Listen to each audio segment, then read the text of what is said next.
Okay, सो कल हम लोगों ने कंप्लीट कर दिया था चैप्टर नंबर 2। लास्ट जस्ट हमको क्रिटिकल अप्रेजल ही देखना था इंडस्ट्रियल डेवलपमेंट का, है ना। और कंक्लूजन हम लोगों ने जस्ट देख लिया था। आज हम लोग स्टार्ट करेंगे चैप्टर नंबर 3 आईईडी का।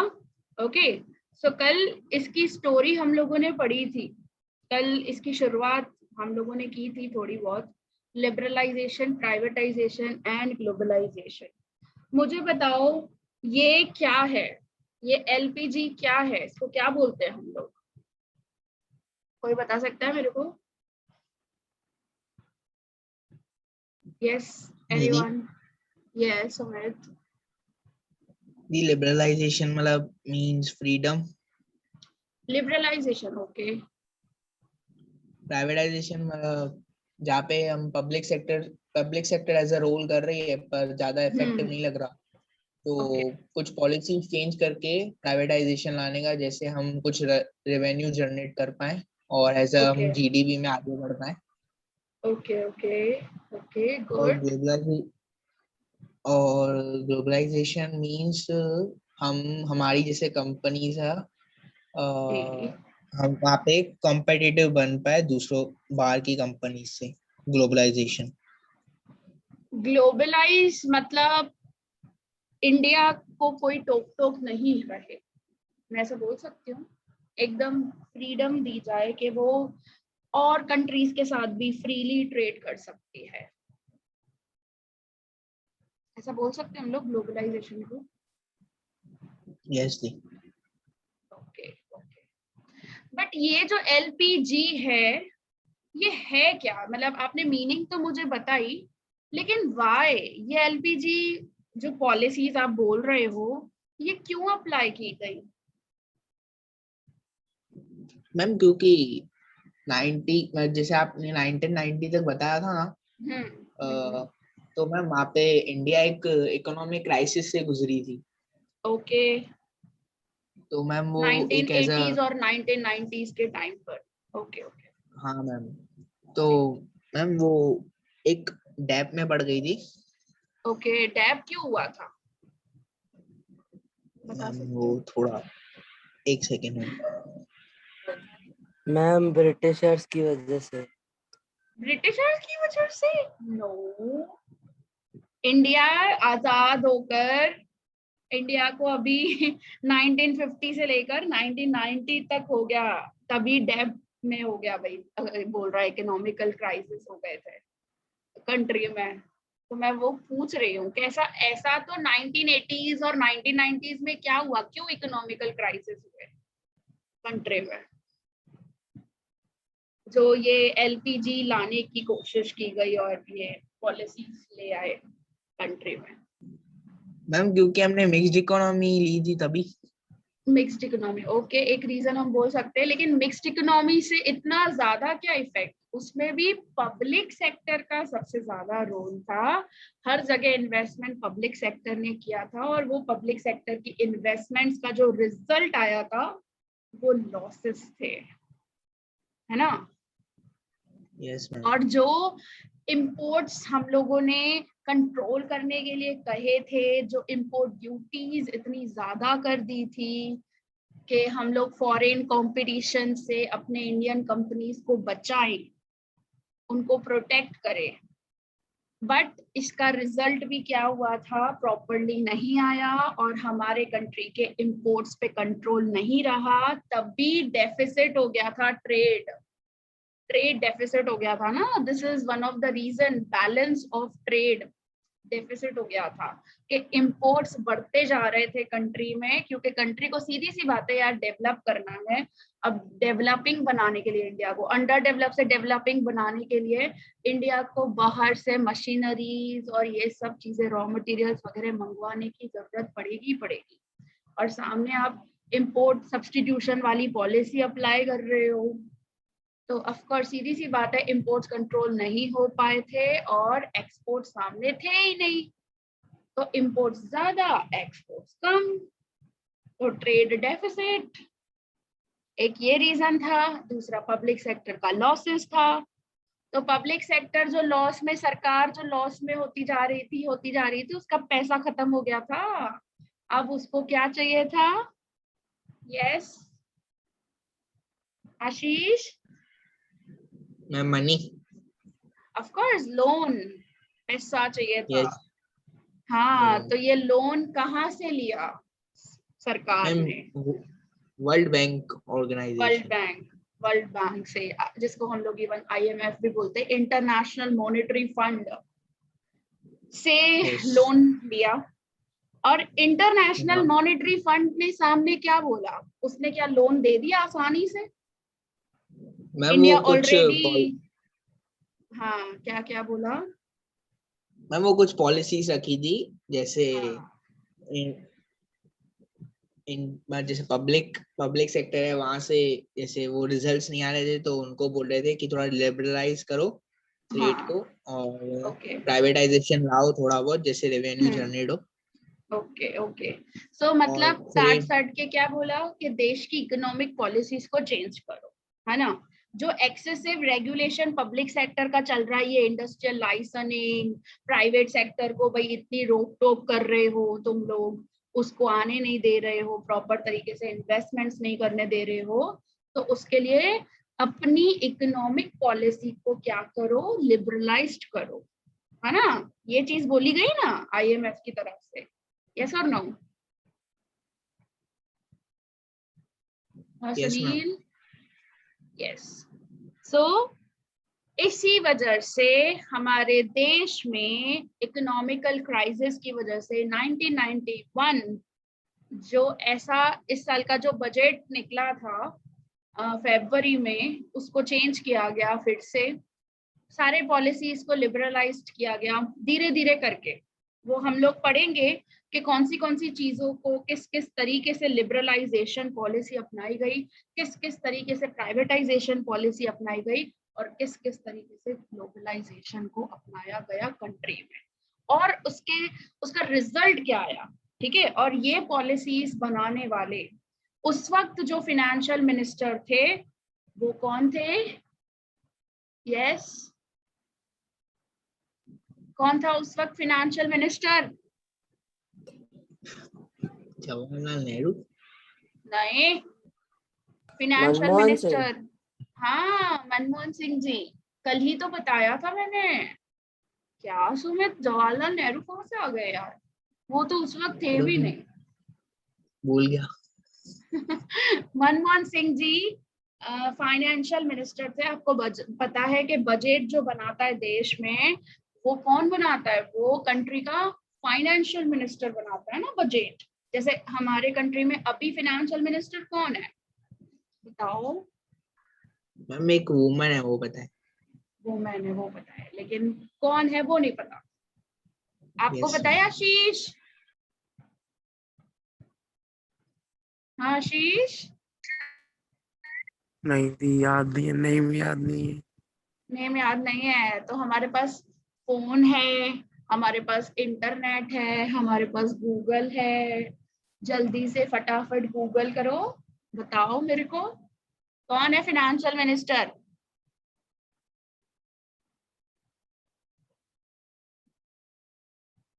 जल्दी। मैम निर्मला सीतारामन। हाँ, निर्मला सीतारामन। वो बड़े इकोनॉमिस्ट है, आपको पता है? पहले वो है ना डिफेंस मिनिस्टर थे, और फिर लास्ट 2 ईयर से वो फाइनेंशियल मिनिस्टर हुए। पहले जो फाइनेंशियल मिनिस्टर थे वो अरुण जेटली थे। अरुण जेटली की जैसे ही डेथ हुई, और उसके बाद निर्मला सीतारामन को एज अ फाइनेंशियल मिनिस्टर बनाया गया, बिकॉज इकोनॉमिस्ट है वो, राइट? तो वो बहुत अच्छे से देश का बजट बना सकते हैं। ठीक है, सो ये सब चीजें भी कभी कभी है ना हमको पढ़नी चाहिए आगे चलकर बिजनेस में और ऐसे सब चीजों में। भाई टैक्स क्या होगा, कैसे होगा, किस तरीके से प्लान आउट किया गया है, टैक्सेशन पॉलिसी कैसी है, गवर्नमेंट का एक्सपेंडिचर कैसा है, ये सब चीजें बजट पढ़ने की ना आदत डालना। क्योंकि अभी देखो, मैक्रो इकोनॉमिक्स में आपका एक चैप्टर है पूरा का पूरा गवर्नमेंट बजट, कि गवर्नमेंट बजट होता क्या है, कैसे बनता है, कौन सी चीजें उसके अंदर आती है। तो जब हम लोग वो सीखेंगे ना, तब आपको पता चलेगा पूरा का पूरा एक गवर्नमेंट बजट, पूरे देश का बजट कैसे बनाया जाता है, दीदी फाइनेंशियल प्लानिंग। यस सुमित दीदी जी। दीदी मतलब ये जो बजट बनता है वो किसके बेसिस पे बनता है? पीपल के वो नीड्स पे? बनता है किस पे? क्या क्या बोला आपने? पीपल के नीड्स पे? पीपल की नीड्स नीड पे नहीं, नीड्स तो देखी जाती है वो तो, कि कंट्री का सिचुएशन कैसा है, हमारी कंट्री कैसी है, डेवलप है, डेवलपिंग है, अंडर डेवलप है, वो तो देखते ही है। प्लस इकोनॉमी कैसी चल रही है, इकोनॉमी में इन्फ्लेशन है कि डिप्रेशन है, उसके बेसिस पे बजट बनाया जाता है। एक सिंपल सी बात है, मुझे बताओ, गवर्नमेंट बजट के अंदर जनरली दो चीजें होती है, एक होता है टैक्स मतलब इनकम गवर्नमेंट की, और दूसरा होता है एक्सपेंडिचर। ठीक है, अगर कंट्री में डिप्रेशन चल रहा है, मतलब पूरा का पूरा इकोनॉमी डाउन है, पूरा मार्केट डाउन है, मतलब लोगों की इनकम्स डाउन है, तो मुझे ये बताओ कि सरकार क्या करेगी? टैक्सेस और एक्सपेंडिचर्स को, ये दोनों चीजें आती है सरकार के पास। सो टैक्सेस को कम करेगी, ज्यादा करेगी, और एक्सपेंडिचर्स को कम करेगी, ज्यादा करेगी, क्या करेगी? आप मुझे सोच कर बताओ, अगर कंट्री में डिप्रेशन चल रहा है। Ma'am depression mean? Depression means पूरा ओवरऑल मार्केट डाउन हो गया है, जीडीपी गिर गई है, लोगों की इनकम्स कम हो गई है, लोग डिमांड्स कम हो गई है मार्केट ओवरऑल कंट्री में। अभी जैसे सिचुएशन लॉकडाउन का, प्रोडक्शन कम, लोगों की इनकम्स कम, अनएम्प्लॉयमेंट ज्यादा, this is the depression period. Ma'am expenditure बढ़ाएगी ना वो? हाँ सिंपल, एक्सपेंडिचर्स बढ़ाएगी और टैक्स को क्या करेगी? टैक्सेस को कम? क्या करेगी? कम करेगी, कम? या उतना ही रखेगी, स्टेबिलिटी रखेगी सिचुएशन को देखकर, है ना? तो ये चीज सरकार इस हिसाब से प्लानिंग करती है, पूरा का पूरा फाइनेंशियल प्लानिंग। अब आप लोग देखते हो कि जैसे कोरोना की वजह से हेल्थ सेक्टर रिलेटेड, आपको पता है 63,000 करोड़ का कुछ एस्टिमेट लगाया था इस साल के बजट के अंदर, आई थिंक सो, इतना आसपास, हेल्थ सेक्टर के लिए स्पेशली, बिकॉज बहुत सारे वैक्सीन के लिए खर्चा, और हॉस्पिटल्स, ये वो सिविल हॉस्पिटल्स वगैरह के लिए, तो ये सब हेल्थ सेक्टर के लिए एक्सपेंडिचर कितना करेगी। फिर इंफ्रास्ट्रक्चर, टूरिज्म, ऐसे अलग अलग सेक्टर्स होते हैं जिसपे, एग्रीकल्चर हो गया, डिफेंस हो गया, तो ये सब अलग अलग चीजें आती है जिसपे सरकार खर्चा करती है। ठीक है, और सरकार को इनकम कहाँ से, क्योंकि देखो लोगों की इनकम पहले ही डाउन हो गई है, प्रोडक्शन डाउन हो गया लॉकडाउन वगैरह की वजह से, अब बिजनेस है नहीं, तो लोग कमा नहीं रहे हैं, कमा नहीं रहे हैं, तो वो टैक्स कैसे पे करेंगे? तो सरकार को इनकम कम आएगी। तो अब मुझे बताओ, अब एक्सपेंसेस ज्यादा और इनकम कम, तो सरकार को क्या करना पड़ेगा? लोन उठाना पड़ेगा बाहर से। समझ आ रही है चीज? यस और नो?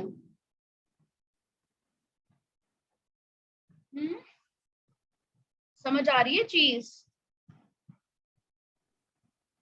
हाँ दी। तो ऐसा होता है सिचुएशन, और इसी का अपोजिट होता है इन्फ्लेशन के टाइम पे।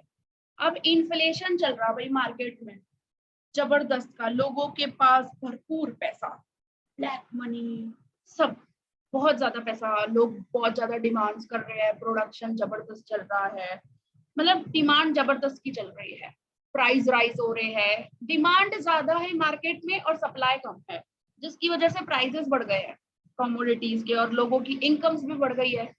अब मुझे बताओ, ऐसे सिचुएशन में सरकार क्या करेगी? बजट कैसे बनाएगी? टैक्सेस और एक्सपेंसेस को क्या करेगी? आशीष? क्या दी? डिमांड ज्यादा है और डिमांड ज्यादा है, जबरदस्त की डिमांड है, लोगों की इनकम बहुत अच्छी चल रही है, पैसा भरपूर है लोगों टैक्स के और पास, टैक्स टैक्स बढ़ा भी तो देगी। बढ़ेगा ना, बढ़ा ही देगी ना। सिंपल, टैक्सेस बढ़ा देगी, टैक्स गवर्नमेंट को भी रेट्स। तो पैसा चाहिए। हाँ, और गवर्नमेंट बजट क्यों बनाती है? ताकि, एक सिंपल सा लॉजिक है कि आज वो टैक्सेस से जो कमाएगी वही खर्चा करेगी, किसके ऊपर? ऐसे लोगों के ऊपर जैसे जो स्लम्स एरियाज में रहते हैं, इंफ्रास्ट्रक्चर, रोड्स वगैरह पे डेवलपमेंट वगैरह के रिलेटेड खर्चा करेगी, ताकि देश में से बेरोजगारी हटे, गरीबी हटे। मतलब जो अनइक्वल डिस्ट्रीब्यूशन है देश के अंदर, जो इनइक्वालिटी है, उसको रिड्यूस करने की कोशिश करेगी और बजट तैयार करेगी। एक सिंपल सा लॉजिक है ना ये तो, यस और नो? सो ये सिचुएशंस, ऐसा सब कुछ देखते हुए क्या किया जाता है, बजट रेडी किया जाता है कि सिचुएशन कैसी चल रही है, समझे? और आपको मैं बताऊं, हर साल एवरी ईयर गवर्नमेंट का बजट हमेशा डेफिसिट ही होता है। डेफिसिट का मतलब एक्सपेंडिचर ज्यादा, इनकम कम। आप सोचो, एक सिंपल सी बात है, आप तीनों को मैं बताऊं, जो टैक्स बढ़ता है, आपको पता है टैक्स स्लैब जनरली 3 लाख से ऊपर जिसकी इनकम है, ढाई, अभी तो ढाई नहीं, अब 3 लाख कर दिया हुआ है। सो 3 लाख तक तो 0% ऑफ टैक्स है। जितकी भी एनुअल इनकम 3 लाख जितनी है अगर, तो उसका तो 0% टैक्स है। अब 3 लाख से जो ज्यादा कमाते हैं करते हैं तो उनको टैक्स भरना पड़ता है। अब लोगों की इनकम्स हो गई है डाउन, और आपको मैं बताऊं, एग्रीकल्चर सेक्टर में टैक्स तो बढ़ते ही नहीं है। एग्रीकल्चर फार्मर्स के लिए टैक्स बढ़ना ही नहीं, उनको 0 टैक्स है उनके लिए, उनको एग्जेम्प्ट किया हुआ है कि आपको टैक्स नहीं बढ़ने का भाई साहब, फार्मर्स इन लोगों को। मतलब आप सोचो, और 48.9% जितनी पॉपुलेशन कंट्री की, मतलब जो कि सप्लाई ऑफ लेबर है, 48.9% वो तो एग्रीकल्चर में है। अब वो एग्रीकल्चर में इतना तो माइनस कर दो आप, 100% में से इतने लोग निकाल दो, 50% निकाल दो भाई दीदी, बाकी बचे 50%। हाँ जी। तो दीदी ऐसा उनका 3 लाख से ऊपर हो जाता है रेवेन्यू इनका एग्रीकल्चर वालों का? नहीं, उनको टैक्स भरनी नहीं है, एग्जेम्प्टेड है वो लोग। नहीं तो मतलब गवर्नमेंट ने कुछ सोच के किया होगा ना कि ऐसे फार्मर है तो वो 3 एग्रीकल्चर, लाख के हाँ ऊपर कमा हाँ, ही नहीं सकता।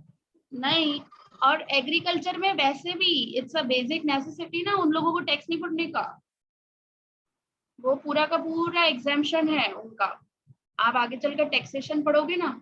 बाकी देखो बचे कितने, जो बिजनेसमैन है, बड़े बड़े बिजनेसमैन है, और ये है, अब आपको पता है टैक्स की चोरी लोग करते ही है, सीधी सी बात है। आज के टाइम पे भी जो 10 लाख रुपए कमा रहा है ना 15 लाख रुपए कमा रहा है, कौन सा टैक्स दिखाता है इतना ज्यादा? कहीं ना कहीं ऐसा इन्वेस्टमेंट कर देता है सीए से हेल्प करवा कर, और टैक्स नहीं भरने का। तो मतलब टैक्स की चोरियां होती है। मतलब ऐसा काट सूट के आपको मैं बताऊं, 11 से 15% लोग हैं दुनिया में, हमारे इंडिया में, जो टैक्स पे करते हैं। आप सोचो, अब 10 मतलब 11 से 15% खाली टैक्स आता है, और अब वो टैक्स में से आपको मतलब सेंट्रल गवर्नमेंट को स्टेट गवर्नमेंट्स में भी डिस्ट्रीब्यूट करने का। जीएसटी इस बार का अच्छा आया हुआ था, जीएसटी से काफी अच्छी कमाई हुई थी, इनडायरेक्ट टैक्स। बाकी इनकम टैक्स और ये सब तो मैं, आप सोचो कि 11 से 15% खाली, वो भी मैं ज्यादा बोल रही हूँ, 11 to 15% लोग टैक्स भरते हैं एकदम लॉयल्टी के साथ। तो ऐसे बहुत कम परसेंटेज उनको इनकम टैक्स से पैसा मिलता है, और सामने जो खर्चा दिखाती है करोड़ों रुपए, पता नहीं किस किस चीजों के रिलेटेड खर्चा दिखाएगी, टूरिज्म। अभी राम मंदिर अयोध्या में बन रहा है, कितने करोड़ का प्रोजेक्ट है भाई वो, कितने करोड़ ऑफ रुपीज का। तो ये सब खर्चे है ना बहुत सारे।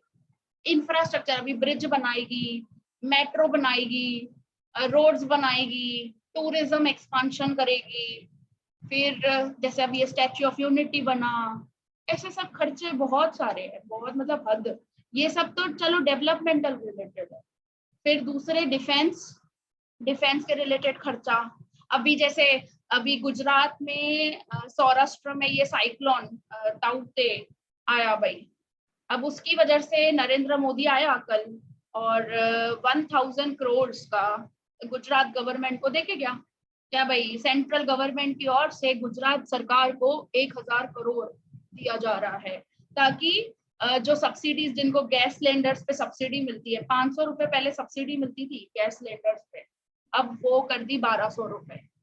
फिर जिनकी डेथ्स हुई है, मतलब ऐसे 40-45 लोग थे जिनकी ये साइक्लोन में डेथ हुई, अब उनके घर को 2-2 लाख रुपए मिले जाएंगे, ऐसा समझे। तो और फिर ये सब चीजें फिर से रिकंस्ट्रक्ट करवाना, और पूरा जो भी नुकसान हुआ है गुजरात, और ये जैसे ड्यू, ऊना और ऐसे सब जितने भी हैं, कोहिनूर और जितने भी सौराष्ट्र साइड एरियाज है, भावनगर वगैरह, वहां पे जितना जितना नुकसान हुआ है, ऐसे रूपाणी ने बताया 3000 करोड़ का भाई हमारा नुकसान हुआ है। गुजरात गवर्नमेंट को 3000 करोड़ चाहिए, लेकिन सेंट्रल गवर्नमेंट की तरफ से 1000 करोड़ दिए गए।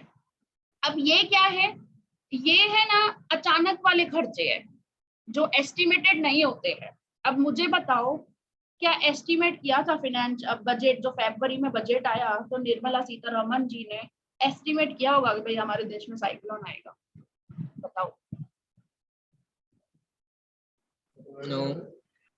तो ये सब क्या है, ये विदाउट एस्टिमेशन वाले खर्चे हैं कि अभी हेल्प करनी पड़ेगी वो स्टेट गवर्नमेंट्स को। दीदी जी सुमित।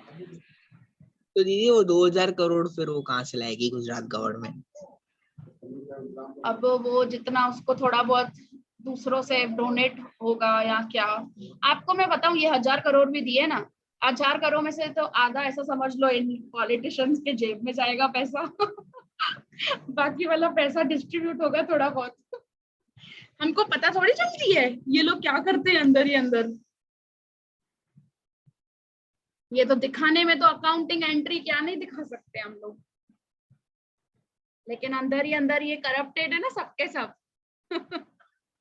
आपको पता ही नहीं चलेगा। अरे मैं बोल तो रही हूँ, पॉलिटिक्स इतनी गंदी चीज है ना, ये सिर्फ दिखाने का होता है, न्यूज चैनल्स पे ये सब चीजें दिखाते हैं, करते हैं, बट इसका डिस्ट्रीब्यूशन हो रहा है, उन लोगों को मिल रहा है, नहीं मिल रहा है।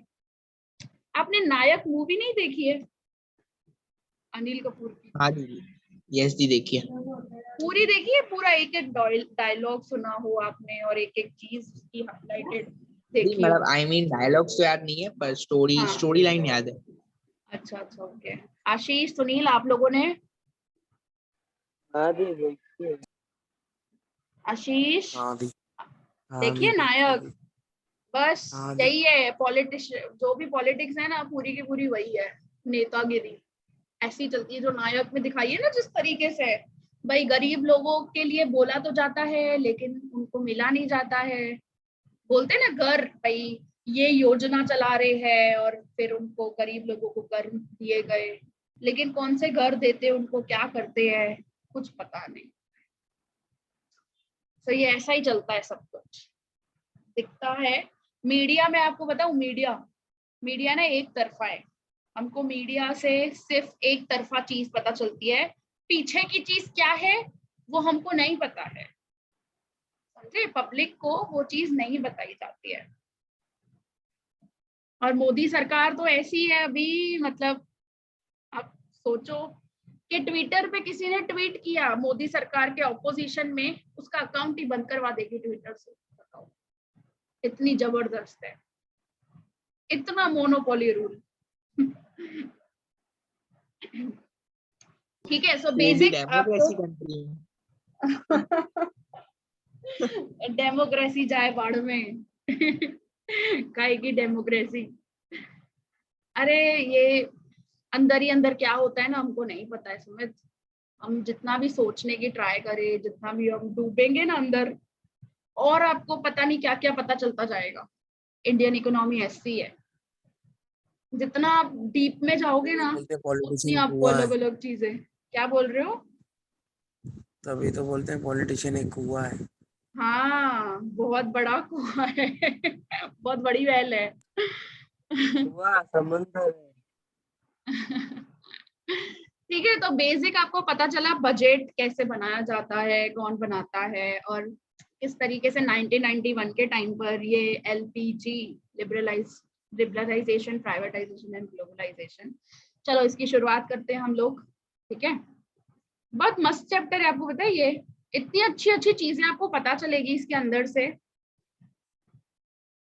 सो इस चैप्टर के अंदर है ना बेसिक ये 3 तो बताई है, लेकिन आपको देखो introduction, reasons for economic reforms, क्यों इकोनॉमिक रिफॉर्म्स आए, और न्यू इकोनॉमिक पॉलिसी क्या लाई गई, LPG क्या है, और इसका लास्ट में इवैल्यूएशन, अप्रेजल कि LPG पॉलिसीज किस सक्सेस हुई, क्या हुआ उसका इफेक्ट। ठीक है, चलो इंट्रोडक्शन क्या लिखा है। Since independence, India follows the mixed economy system by combining the advantages of the market economy system with those of the planned economic system. मतलब सिंपल सी बात है, दोनों का combination. But in reality, the public sector dominated the control and regulation of our economy. ये हम लोग last chapter में पढ़ते हुए आए कि डोमिनेटेड कौन था, पब्लिक सेक्टर था. प्राइवेट सेक्टर पे तो इतनी टोक टोक लगाई गई थी, right. So private sector was ignored. There was a huge investment in the public sector and very low investment in the private sector. So the dominance of public sector for about 4 decades, मतलब 40 साल, 1950 से लेकर 1990 तक, 40 years. ठीक है, decade मतलब 10 साल, एक डिकेड मतलब 10 साल, led to the establishment of various rules and laws which hampered the process of growth and development. अब ये जो 40 साल जो पब्लिक सेक्टर ने राज किया, जबरदस्त के रूल्स रेगुलेशंस निकाले, लेकिन जो सक्सेस चाहिए थी, जो गोल्स रखे गए थे, वो गोल्स, वो ग्रोथ, वो डेवलपमेंट जो सोचा था, वो नहीं हुआ, अफसोस. So according to some scholars, the increasing role of the public sector has helped the economy too. हाँ, इकोनॉमी में हेल्प हुई. क्या क्या हुई? सबसे पहला, लोगों की थोड़ी बहुत सेविंग्स इंक्रीज हुई, achieve the growth in savings. Second, develop a diversified industrial structure और सेक्टर. तो थोड़ा बहुत इंडस्ट्रियल सेक्टर डाइवर्सिफाइड हो गया, क्योंकि ऑटोमोबाइल्स और इलेक्ट्रॉनिक्स, इन सब चीजों में काफी अच्छा डेवलपमेंट हुआ. फिर achieve food security through sustained expansion of agriculture output. Green revolution के सक्सेसफुल की वजह से फूड सिक्योरिटी अचीव हो गई कंट्री में. ठीक है, तो ये 3-4 कुछ बेनिफिट्स हुए थे बिकॉज ऑफ पब्लिक सेक्टर, लेकिन नुकसान ज्यादा हुआ था. अब रीजंस पढ़ते हैं कि देश में ऐसा तो क्या रीजन हुआ कि जिसकी वजह से देश की पॉलिसीज को चेंज करना पड़ा. So the economic condition of India in the year 1991 was very miserable. It was due the cumulative effect of the number of reasons. एक रीजन नहीं है, एक वजह नहीं है उस चीज की. There are various reasons कि क्यों देश में इकोनॉमिक रिफॉर्म्स लाए गए. सबसे पहला रीजन, इन 40 सालों में पुअर परफॉर्मेंस रहा public sector. In the 40 years period 1951 to 90, public sector was assigned an important role to work for the development of a country. आप सोचो, जो पब्लिक सेक्टर बोलता है भाई पब्लिक वेलफेयर करना, देश का डेवलपमेंट करना, जब तुमको सब चीजें दी गई, जब तुम्हारा ही रोल चल रहा था, तो तुमने क्या किया? तुमने कौन सा वेलफेयर किया देश का भाई? सो इससे बेटर है कि प्राइवेट सेक्टर को दो यार. एटलीस्ट प्राइवेट सेक्टर थोड़ा बहुत मॉडर्नाइजेशन, टेक्नोलॉजी अपग्रेडेशन, प्रॉफिट्स, ये सब तो ले आएगा. So however, except the few public enterprises, the overall performance was very disappointing. So considering the huge losses incurred by a good number of public sector enterprises, the government recognized the need for making necessary reforms. ठीक है, so पहला reason क्या था? 40 साल जो performance रही public sector की, वो रही पुअर. दूसरा रीजन आता है deficit in the balance of payment. Deficit balance of payment मतलब सिंपल सी बात है, हमारे फॉरेन पेमेंट्स बढ़ते चले गए, इंपोर्ट्स बढ़ते चले गए, और सामने हमको जो एक्सपोर्ट से फॉरेन कमाई होती है वो हुई नहीं प्रॉपर्ली. तो तभी हमारा बीओपी, बैलेंस ऑफ पेमेंट, क्या हो गया? Deficit. So deficit in BOP arises when foreign payments for imports exceed the foreign receipts from the exports. even after imposing heavy tariffs, मतलब इतनी बड़ी heavy duties लगाई गई imports के ऊपर, quotas fix किए गए, but जो हम चाह रहे थे कि imports कम हो, but there was a sharp rise in imports, and on the other hand there was slow growth of exports due to low quality and high prices of Indian goods in the international market. समझे? समझ आई चीज? एक तरफा दीदी? तो imports कम करना था तो कम हुआ नहीं। हाँ जी सुमित। दीदी ये समझ में नहीं आया कि high prices of Indian goods in the international market.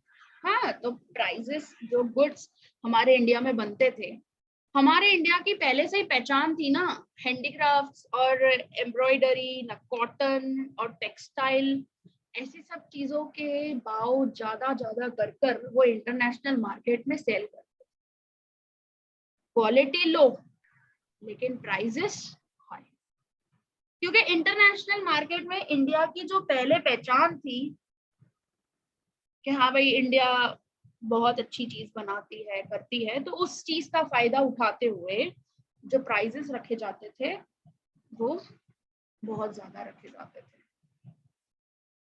समझ आया चीज? अभी आपको पता तो है, हम आज भी होटल्स, आप देख लो, सिंपल सी चीज है, आप बताओ कोई फॉरेनर आएगा हमारे कंट्री में तो हम लोग उसको होटल क्या चार्ज करेंगे? कंपैरेटिवली ज्यादा प्राइस पे चार्ज करेंगे कि कम प्राइस पे? ज्यादा। क्वालिटी कैसी देंगे हम?